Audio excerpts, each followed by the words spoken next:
मैं अपनी दुकान पर सामान की लिस्ट बना रहा था कि तभी एक गरीब औरत आई। उसके चेहरे पर थकान थी, आंखों में डर और आवाज में टूटा हुआ हौसला।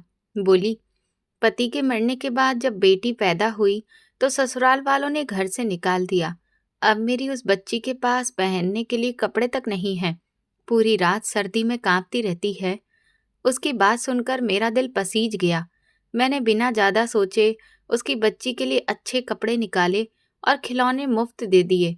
कहा, आज से ये बच्ची मेरी बेटी है। वो औरत हाथ जोड़कर मुझे दुआ देती हुई चली गई, मगर जाते जाते बच्ची का खिलौना मेरी दुकान पर ही भूल गई। मैं फौरन बाहर भागा और जो देखा उससे मेरे होश उड़ गए। वो औरत एक BMW गाड़ी में बैठकर जा रही थी। मैं वहीं जम सा गया। कुछ पल तक समझ में ही नहीं आया कि ये सब क्या था। मेरी दुकान शहर के एक बहुत बड़े और मशहूर प्लाजा में थी, जो शहर की सबसे जानी पहचानी सड़क पर था। यहाँ हर वक्त लोगों की भीड़ बनी रहती थी। यहाँ पर करीब सैकड़ों दुकानें थीं। ऐसा कुछ नहीं था जो यहाँ पर ना मिलता हो। मेरी शॉप सबसे निचली मंजिल पर मॉल के एंट्रेंस के पास थी। इस प्लाजा का मालिक मेरा दोस्त और कजिन वरुण था। उसकी गैर मौजूदगी में ज्यादातर जिम्मेदारी मैं ही संभालता था। यहाँ तक कि पूरे प्लाजा के कैमरों का कंट्रोल भी मेरी ही दुकान पर था।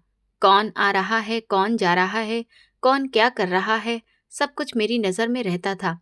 मैं बच्चों के गर्मी सर्दी के कपड़े और बाकी जरूरी सामान बेचता था। उस दिन मेरी बेटी पिंकी की तबीयत काफ़ी खराब थी। इसी वजह से मैं काफ़ी टेंशन में था। सुबह जब मैं दुकान आया था, उसे तेज बुखार था। अब पता नहीं उसकी हालत कैसी होगी। मैं इसी उधेड़-बुन में डूबा था कि तभी एक औरत की आवाज़ सुनकर मैंने सिर उठाया। उसने सूट पहना हुआ था, लेकिन दुपट्टे से उसने अपना चेहरा अच्छी तरह से बांध रखा था। सिर्फ आंखें दिखाई दे रही थीं, जिनमें आंसू थे। वो देखने में पढ़ी लिखी और समझदार लग रही थी। जी बहन, क्या चाहिए? मैंने नज़रें झुकाकर पूछा। वो खुद ही बोल पड़ी, मेरे ससुराल वालों ने मुझे घर से निकाल दिया है। मेरा पति रहा नहीं है। कुछ दिन पहले बेटी हुई है। बेटी होने की सजा मुझे ये मिली। ना उसके पास कपड़े हैं, ना कोई सामान। मेरे पास एक पैसा तक नहीं है। भगवान के लिए मेरी मदद कर दीजिए। इतना कहकर वो रोने लगी। मैं आमतौर पर भीख मांगने वालों से सख्त दूर रहता था। मुझे उनका मांगना पसंद नहीं था। मैं हमेशा कहता था कि मेहनत करो, हाथ मत फैलाओ। लेकिन ना जाने उस वक्त क्या हुआ, मैं अपने उसूल भूल गया। उस औरत पर मुझे बेहद तरस आ गया। शायद इसलिए कि वो पेशेवर भिखारी नहीं लग रही थी, मजबूरी में मांग रही थी। मैंने उसकी बेटी के लिए अच्छे कपड़े निकाल दिए। फिर पूछा, इसके अलावा कुछ और चाहिए? मुझे लगा वो पैसे मांगेगी, लेकिन उसने कहा, मुझे बच्ची के लिए दूध का सामान और कुछ जरूरी चीजें लेनी है। मेरे दोस्त सुमित की दुकान ऊपर थी।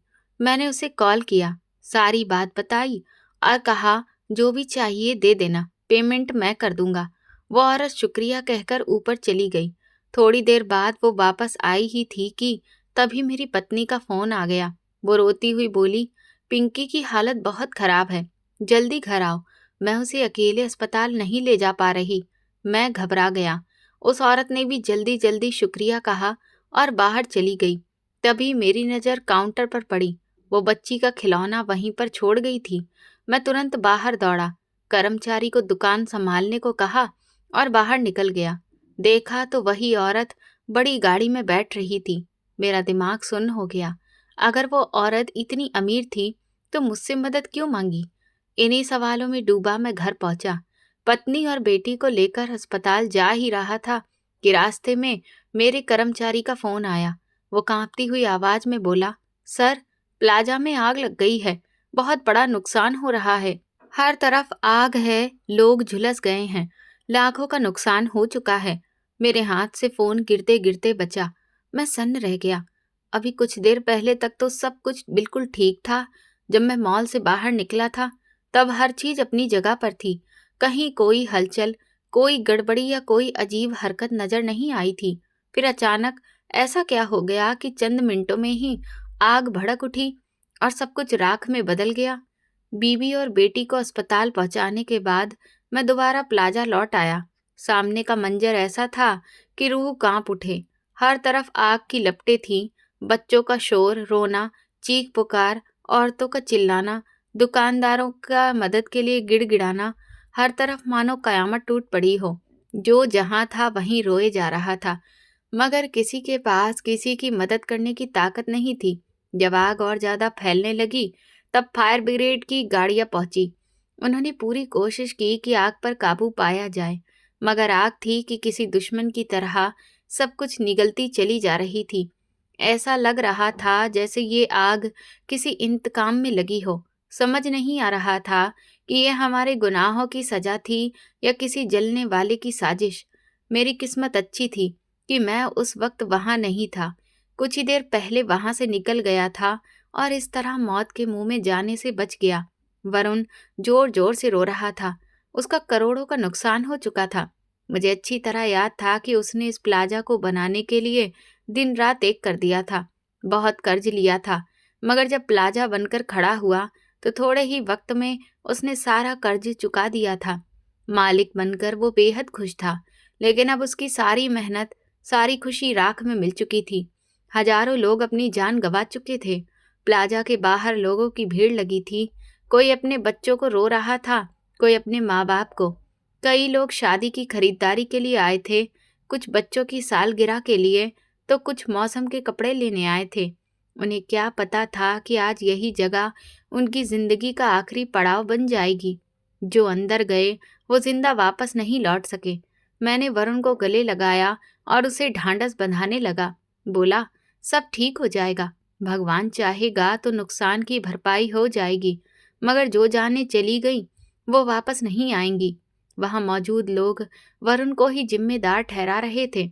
सब उसे कोस रहे थे, कह रहे थे कि उसने इतना बड़ा प्लाजा बना लिया, मगर सुरक्षा के इंतजाम नहीं किए। किसी भी हादसे से निपटने के लिए कुछ तो होना चाहिए था। मन ही मन मैं भी मान रहा था कि वरुण से बहुत बड़ी गलती हो गई थी। अगर वो कमाई का थोड़ा सा हिस्सा भी इंतजाम पर खर्च कर देता तो शायद आज ये दिन ना देखना पड़ता, ना इतनी जाने जाती और ना ही उसे इतना बड़ा नुकसान होता। कुछ लोग जिंदा बचा लिए गए थे। अचानक मुझे सुमित की याद आई। उसका ख्याल आते ही दिल बैठने लगा। उसके छोटे छोटे बच्चे, उसकी बीवी का चेहरा बार बार आंखों के सामने घूमने लगा। कुछ समय पहले ही दोनों ने प्यार की शादी की थी, एक दूसरे से बहुत मोहब्बत करते थे।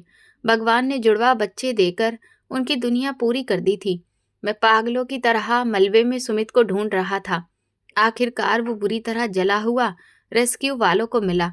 उसकी हालत बेहद नाजुक थी, मौत के बिल्कुल करीब। जैसे ही मैंने उसे देखा, मैं और वरुण दौड़कर उसके पास पहुंचे और उसे तुरंत अस्पताल ले गए। रास्ते में एक पल के लिए उसे होश आया। वो टूटी फूटी आवाज में बोला, तुम लोग खुशकिस्मत हो जो बच गए। वो औरत, उस औरत ने हम सबको बर्बाद कर दिया। सब खत्म हो गया। मैं और वरुण एक दूसरे को हैरानी से देखने लगे। आखिर ये किस औरत की बात कर रहा है? इतना कहकर वो फिर बेहोश हो गया। अस्पताल पहुंचे तो डॉक्टर ने बताया कि वो रास्ते में ही दम तोड़ चुका था। हम उसकी लाश लेकर घर पहुंचे। उसके घर का मंजर देखा नहीं जा रहा था। उसकी बीवी और बच्चे बदहवास थे। हम सब रो पड़े। कुछ देर बाद मैं फिर उसी मलबे के पास खड़ा था। हर तरफ जली हुई लाशें, हड्डियों के ढेर पड़े थे। कल तक जो लोग जिंदा थे, आज उनकी पहचान मिट चुकी थी। सोचकर ही रोंगटे खड़े हो रहे थे कि उनके घरवाले उन्हें कैसे पहचानेंगे। वरुण की हालत भी मुझसे अलग नहीं थी। सदमे से वो जमीन पर बैठ गया, सीने पर हाथ रखे हुए। एक बार फिर मैं अस्पताल पहुंचा, इस बार वरुण को लेकर। उधर से बीवी के फोन पर फोन आ रहे थे। वो डरी हुई आवाज में कह रही थी, पिंकी की हालत बहुत खराब है, आप आ जाइए, मुझे अकेले डर लग रहा है। उसे भी टीवी पर प्लाजा की खबरें दिख चुकी थी। उसे दिलासा देकर मैं कुछ देर वरुण के पास रुका। करीब 12 घंटे बाद उसे होश आया तो वो फिर से फूट फूट कर रो पड़ा। मैं फिर बेटी के पास गया। भगवान का शुक्र था कि अब उसकी तबीयत पहले से बेहतर थी। उसे घर ले आया। अब हमारे दिन रात एक जैसे गुजरने लगे थे। मेरी दुकान भी जलकर खत्म हो गई थी। मेरा भी बड़ा नुकसान हुआ था, मगर भगवान की मेहरबानी थी कि बैंक में इतना पैसा था कि मैं दोबारा अपना कारोबार खड़ा कर सकता था। एक रात मैं अपनी बीवी के साथ बैठा था टीवी पर खबरें चल रही थीं। तभी मेरी बीवी ने ऐसी बात कह दी कि मैं चौंक गया। बोली, आपको नहीं लगता ये सब किसी साजिश का हिस्सा है? ऐसा नहीं लगता कि किसी ने जानबूझकर ये सब किया हो? मैं उसकी तरफ देखकर चौंक गया। बोला, ये क्या कह रही हो? साफ साफ बोलो। उसने कहा, मुझे लगता है ये आग किसी जलने वाले ने लगाई है। कोई ऐसा इंसान होगा जिसे इस प्लाजा के मालिक से दुश्मनी थी। उसी ने बदला लेने के लिए ये सब कर दिया। उसकी बात सुनकर मैं हंस पड़ा। कहा, अरे नहीं यार, ऐसा नहीं हो सकता। अगर किसी को वरुण से दुश्मनी होती तो सिर्फ उसी का नुकसान करता। यहाँ तो हजारों लोग थे। क्या उन सब से किसी की दुश्मनी थी? क्या कोई इतने बेगुनाहों की जान सिर्फ बदला लेने के लिए ले सकता है? मगर मेरी बीवी अपनी बात पर अड़ी रही। बार बार यही कहती रही कि ये कोई हादसा नहीं बल्कि सोची समझी साजिश है। मैंने उसकी बातों को ज्यादा वैल्यू नहीं दी। उस हादसे में सिर्फ एक ही आदमी जिंदा बचा था। उसकी दोनों टांगें चली गई थीं। वो जिंदगी भर के लिए अपाहिज हो गया था, मगर भगवान ने उसे सांसें दे दी थीं। वरुण ने उस आदमी की पूरी मदद की, उसका इलाज भी करवाया और जिंदगी भर साथ देने का वादा भी किया। एक दिन मैं वरुण के साथ अस्पताल गया उसे देखने। वो आदमी रो रो कर बेहाल था। कह रहा था, अब मैं क्या करूंगा? अपने घर वालों को कैसे पालूंगा? वरुण ने उसे भरोसा दिलाया कि उसे चिंता करने की जरूरत नहीं है। या तो घर बैठे काम दिलवाएगा या हर महीने राशन और खर्चा देगा। तभी उस आदमी ने कांपती हुई आवाज में कहा, ये सब किसी जलने वाले का काम है। आग लगने से पहले मैंने कुछ दुकानदारों को चिल्लाते देखा था। वो किसी औरत का नाम ले रहे थे। कह रहे थे कि किसी औरत ने आग लगाई है। इससे पहले कि उसे पकड़ा जाता, वो वहां से निकल गई। फिर आग फैल गई और मुझे भी अपनी चपेट में ले लिया। उसके बाद सब कुछ खत्म हो गया। उसकी बात सुनकर मेरे दिल में अजीब सी हलचल होने लगी। सुमित ने भी मरते वक्त किसी औरत का जिक्र किया था। अब ये आदमी भी किसी औरत की बात कर रहा था और मेरी बीबी तो शुरू से कह रही थी कि ये सब किसी दुश्मन की चाल है। सवाल ये था कि आखिर वो औरत कौन थी और कोई औरत इतनी बेरहमी से इतने लोगों की जान क्यों लेगी? इतने दिनों में मेरे दिमाग से वो औरत बिल्कुल निकल चुकी थी जो हादसे से पहले मेरी दुकान पर आई थी, जिसकी मैंने मदद की थी। मुझे लगता था कि शायद उसकी दुआओं की वजह से ही मैं बच गया, वरना मैं भी उन्हीं लोगों की तरह जलकर राख हो चुका होता। धीरे धीरे प्लाजा दोबारा बनने लगा। जब तक उसका काम पूरा नहीं हुआ, मैंने अपनी दुकान दूसरी जगह चला ली। महीने बीतते गए, महीने साल में बदल गए। पूरे 1 साल 6 महीने बाद जाकर प्लाजा फिर से खड़ा हो पाया। इस बार वरुण ने सुरक्षा के पूरे इंतजाम किए थे। उसने अपनी गलती मान ली थी। उसे डर था कि कहीं उस पर कोई केस न चल जाए, मगर भगवान की कृपा से वो कानून की नज़र में भी बेगुनाह साबित हो गया। वरुण को डर था कि लोग अब यहाँ दुकानें नहीं लेंगे, कारोबार पहले जैसा नहीं चलेगा। मैंने उसे समझाया, सब ठीक होगा, भगवान पर भरोसा रखो, ये प्लाजा फिर से चलेगा, यहाँ फिर से रौनक लौटेगी। मेरी बातों से उसे थोड़ी ताकत मिली। 1 साल 6 महीने बाद मैं फिर उसी प्लाजा में था, उसी जगह, उसी दुकान में। कैमरों का कंट्रोल फिर से मेरी ही दुकान में था। उद्घाटन वाले दिन वरुण ने मुझसे कहा, अगर जरा सी भी गड़बड़ लगे तो मुझे तुरंत फोन करना। भगवान न करे, लेकिन अगर दोबारा कुछ ऐसा हो तो सबसे पहले लोगों को बाहर निकालना। उसकी बात सुनकर मैं हल्का सा मुस्कुरा दिया। वो अब बहुत ज्यादा सतर्क हो गया था। शायद अंदर ही अंदर खुद को ही उस हादसे का जिम्मेदार मानता था। वक्त का पहिया घूम चुका था। वो शहर जो कभी धुएं और चीखों से भर गया था, अब दोबारा जिंदा हो चुका था। वरुण का सपना, वो भव्य प्लाजा, एक बार फिर पूरी शान से खड़ा था। नई पेंट की खुशबू, चमकते शीशे और आधुनिक सुरक्षा सिस्टम की जलती लाइटें इस बात की गवाही दे रही थीं कि हमने राख से दोबारा जन्म लिया है। लोग लगभग सब कुछ भूल चुके थे, मगर मेरे लिए वो जख्म आज भी हरे थे। मैं जब भी अपनी दुकान पर बैठता, कैमरों की स्क्रीन से नजर हटने नहीं देता।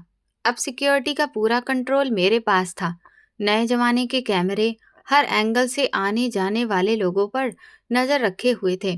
वरुण अब काफी बदल चुका था। चेहरे पर पुरानी रौनक लौट आई थी, लेकिन आंखों के कोनों में अब भी डर छुपा रहता था। वो अक्सर मेरे पास आकर बैठ जाता और कहता, यार, इमारत तो फिर खड़ी हो गई, लेकिन उन हजारों लोगों का बोझ मेरी आत्मा पर रहेगा। मैं उसे समझाता, दिलासा देता, मगर मेरे अपने मन में भी एक अजीब बेचैनी बनी रहती थी। दुकान फिर से चल पड़ी थी। सुमित की जगह अब उसका भाई बैठता था, मगर सुमित की कमी हर पल चुभती थी। उसकी हंसी, उसका अपनापन सब याद आता था। फिर एक दिन जब शाम की धूप ढल रही थी और प्लाजा ग्राहकों से भरा हुआ था, जिंदगी ने ऐसा मोड़ लिया जिसकी मैंने कल्पना भी नहीं की थी। मैं काउंटर पर बैठा हिसाब किताब कर रहा था कि अचानक हवा में वही जानी पहचानी खुशबू फैल सी गई। शायद ये सिर्फ मेरा वहम था। मैंने सिर उठाया और सामने देखा तो हाथ से कलम गिर पड़ी। वही औरत, वही सूट, वही दुपट्टे से बंधा हुआ, उसी तरह चेहरा ढका हुआ कि बस आंखें दिख रही थीं, और उन आंखों में वही गहराया हुआ बनावटी दुख। एक पल को लगा जैसे कोई डरावना सपना देख रहा हूं, लेकिन उसकी आवाज ने हकीकत का एहसास दिला दिया। भाई साहब, पहचाना मुझे? आवाज में वही कंपन, वही बेबसी। मेरा दिल जोर जोर से धड़कने लगा। पिछली बार जब यह औरत आई थी, उसके बाद पूरी दुनिया उलट पलट हो गई थी। मेरे जहन में वो मंजर बिजली की तरह कौंधा जब मैंने इसे एक महंगी गाड़ी में बैठते देखा था।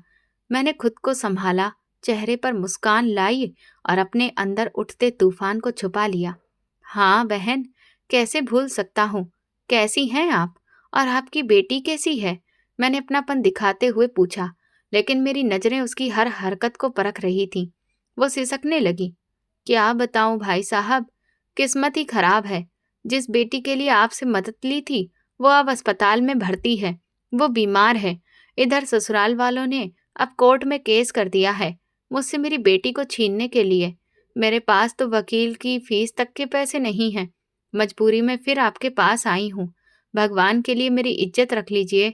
मैं अंदर से सिहर गया। कोई इंसान इतनी सफाई से झूठ कैसे बोल सकता है? अगर ये इतनी गरीब है तो वो बड़ी गाड़ी कहाँ से आई थी?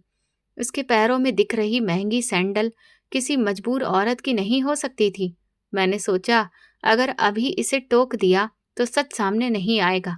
मुझे जानना था कि इस नकाब के पीछे असली चेहरा क्या है, और यह औरत बार बार इसी प्लाजा में क्यों आती है। मैंने शांत आवाज में कहा, आप परेशान मत होइए, इंसानियत सबसे पहले है। बताइए, मैं आपकी क्या मदद कर सकता हूँ? उसने फिर वही रोना शुरू कर दिया। मैंने कुछ महंगे कपड़े निकाले और थोड़े पैसे भी उसके हाथ में रख दिए। उसने दुआएं दी और पैसे रख लिए, मगर फिर एक अजीब सी फरमाइश कर दी। भाई साहब, मुझे कुछ मोटे कंबल और सर्दियों का बिस्तर भी चाहिए। ऊपर वाले हिस्से में अच्छे दाम में मिल जाता है। क्या आप वहाँ किसी से कहकर मुझे थोड़ी रियायत दिलवा देंगे? मुझ में किसी से मोल भाव करने की हिम्मत नहीं है। मेरी छठी इंद्री सतर्क हो गई। ऊपर वाला हिस्सा, जहाँ ज्यादातर गोदाम थे और जहाँ इस वक्त भीड़ सबसे कम रहती थी।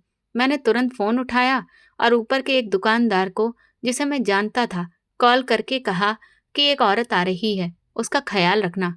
वो शुक्रिया कहती हुई बाहर निकल गई। मैंने अपने कर्मचारी को इशारे से ग्राहकों को संभालने को कहा और खुद चुपचाप उसके पीछे हो लिया। नीचे की भीड़ मेरे लिए ढाल बन गई। वो लिफ्ट के पास गई, लेकिन अचानक मुड़कर सीढ़ियों की तरफ बढ़ गई। ये बात बिल्कुल सामान्य नहीं थी। एक कमजोर और मजबूर औरत लिफ्ट छोड़कर 5 मंजिल सीढ़ियां क्यों चढ़ेगी? मैंने अपने जूते हाथ में उठा लिए ताकि आवाज ना आए, और किसी जासूस की तरह उसके पीछे पीछे चल पड़ा। जैसे जैसे ऊपर बढ़ते गए, शोर कम होता गया। तीसरी मंजिल, चौथी मंजिल, और फिर वो 5वीं मंजिल पर पहुंच गई। यहाँ का माहौल पूरे प्लाजा से अलग था। बड़े बड़े हॉल जो गोदाम बने हुए थे, लंबी गलियारियों में हल्की रोशनी और चारों तरफ सन्नाटा। वो एक पल के लिए रुकी, फिर पीछे मुड़कर देखा। मैं तुरंत एक बड़े खंबे के पीछे छुप गया। दिल इतनी तेजी से धड़क रहा था कि लगा वो सुन लेगी।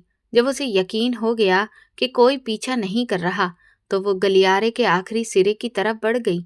वहां एक खास दरवाजा था, जहां से सिक्योरिटी और फायर सिस्टम की मुख्य लाइनें गुजरती थीं। यही वो जगह थी जहां प्लाजा का ऑटोमेटिक फायर कंट्रोल पैनल लगा था। मैं दीवार से लगकर झांका। जो देखा उस पर यकीन करना मुश्किल था। जो औरत थोड़ी देर पहले मजबूर माँ बनकर रो रही थी, अब बेहद फुर्ती और चालाकी से अपने बैग से औजार निकाल रही थी।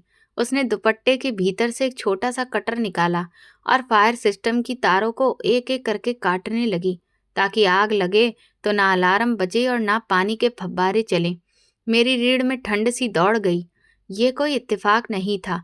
पिछली बार भी सिस्टम ने काम नहीं किया था। ये औरत कोई साधारण इंसान नहीं थी।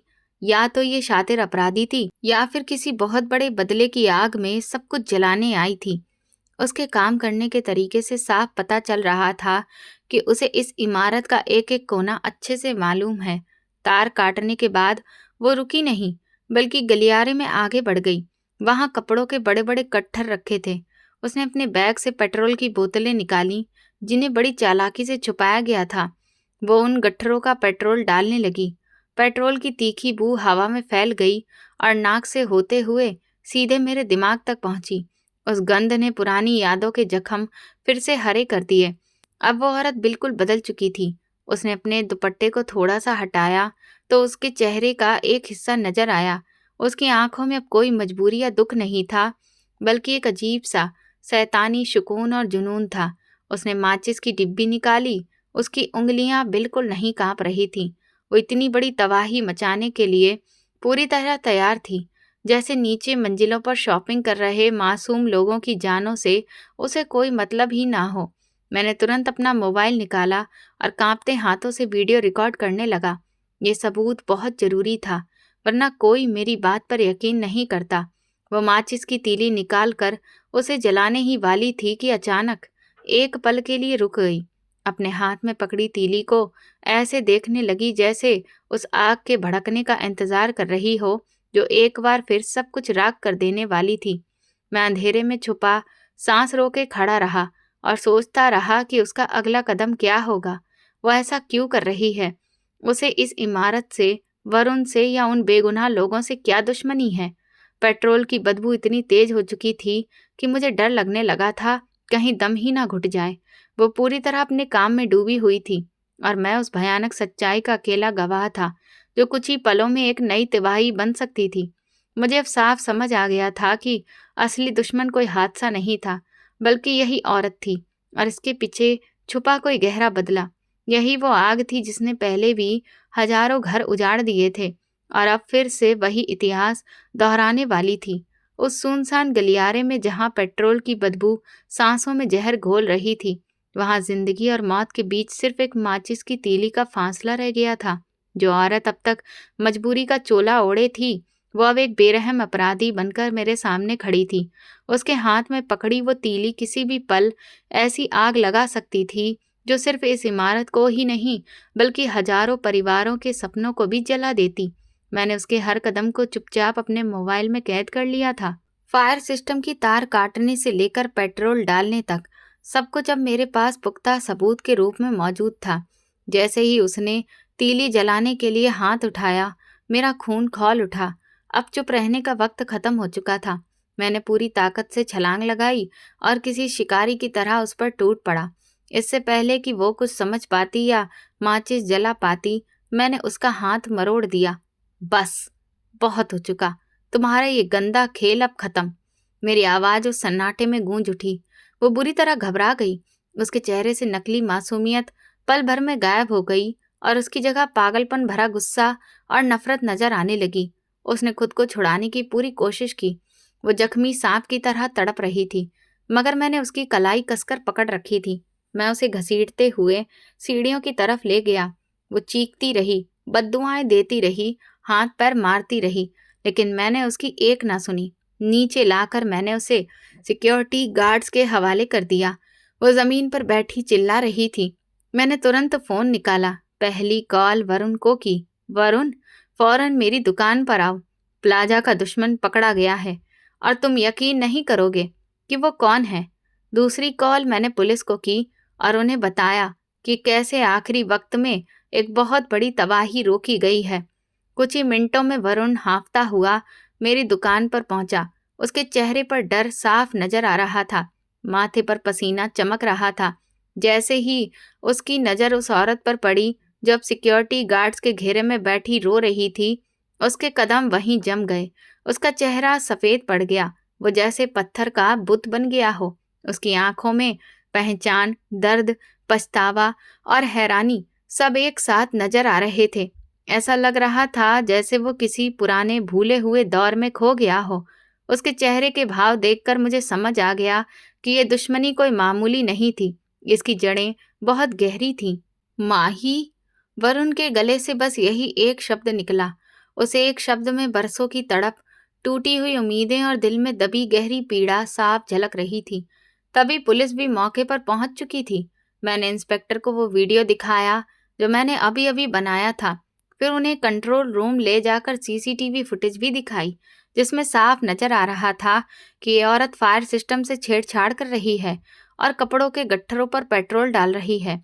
सबूत इतने पुख्ता थे कि माही के पास बचने का कोई रास्ता नहीं था।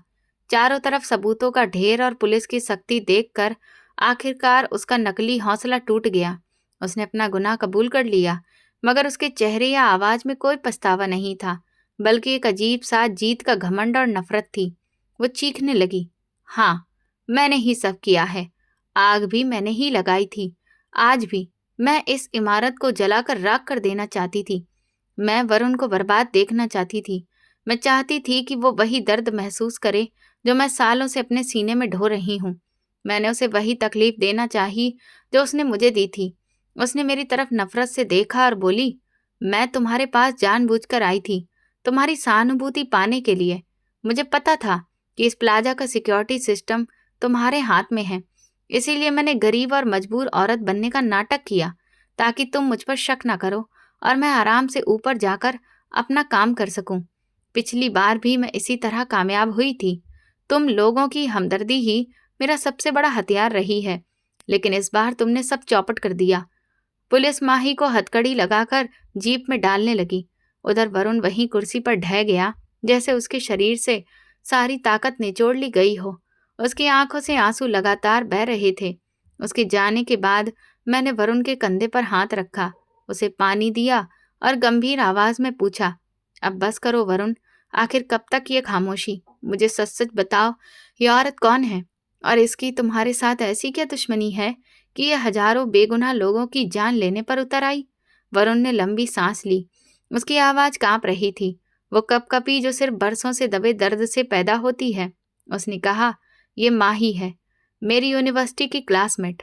हम दोनों एक दूसरे से बेइंतहा प्यार करते थे, साथ जीने मरने के वादे किए थे, सपने देखे थे कि पढ़ाई पूरी होते ही शादी करेंगे। माही बहुत गरीब घर से थी। उसके पिता मामूली क्लर्क थे, लेकिन उसकी सादगी, उसकी ईमानदारी और मासूमियत ने मेरा दिल जीत लिया था। मैंने उसे हमेशा यकीन दिलाया कि हमारे बीच कभी कोई दीवार नहीं आएगी।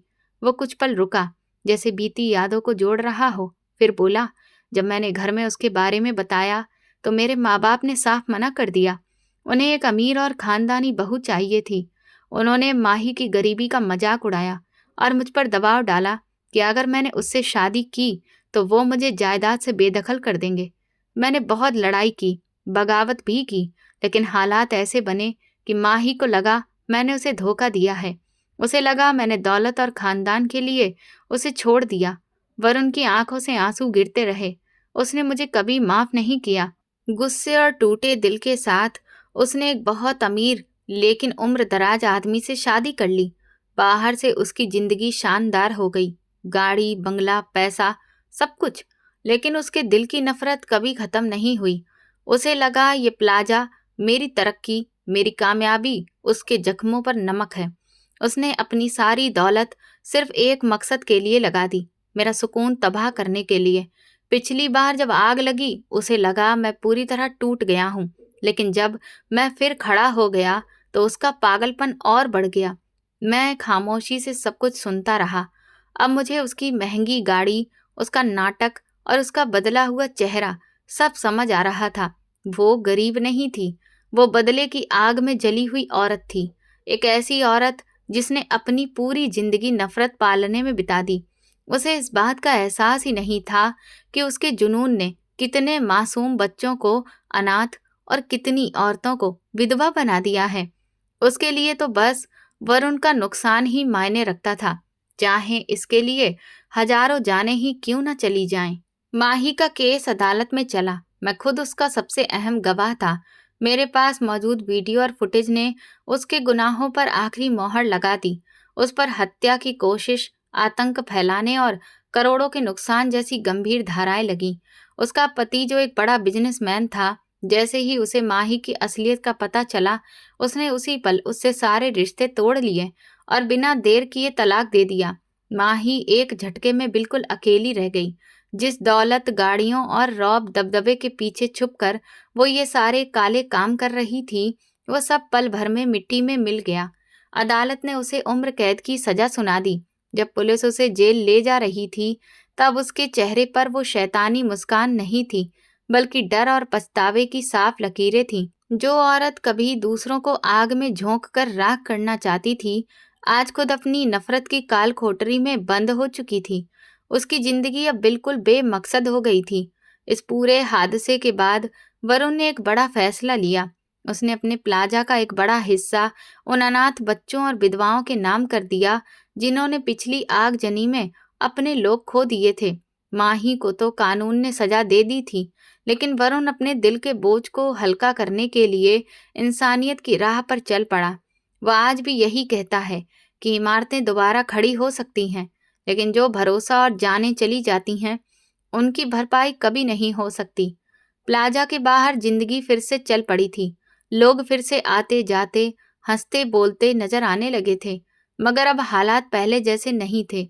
अब सुरक्षा सिर्फ कैमरों के भरोसे नहीं थी, बल्कि हम सब ज्यादा सतर्क और जिम्मेदार हो चुके थे।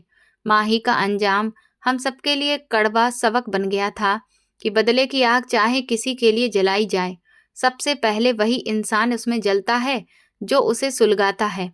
वो औरत जो मदद मांगने के बहाने आई थी, उसने अपने एक तरफा बदले के लिए लाखों लोगों की जिंदगी दांव पर लगा दी, सिर्फ अपने दिल की भड़ास निकालने के लिए। और आज वही औरत जेल की सलाखों के पीछे सड़ रही है। उसका अंजाम सामने है। ये कोई कहानी की बातें नहीं, बल्कि एक सच्चा और गहरा सबक है उन लोगों के लिए जो दूसरों को खुश और कामयाब नहीं देख सकते हैं। तो दोस्तों, अगर आपको मेरी ये कहानी पसंद आई है और आप किस शहर से ये कहानी सुन रहे हैं, कमेंट करके ज़रूर बताएं। वीडियो को लाइक करें, हाइप दें और ज़्यादा से ज़्यादा शेयर करें। चैनल पर नए हैं तो सब्सक्राइब करें और नोटिफिकेशन बेल दबाएं, ताकि अगली अपडेट सबसे पहले आपको मिले।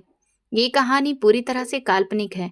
इसमें दिखाए गए सभी पात्र, स्थान और घटनाओं का किसी भी जीवित या मृत व्यक्ति से कोई संबंध नहीं है।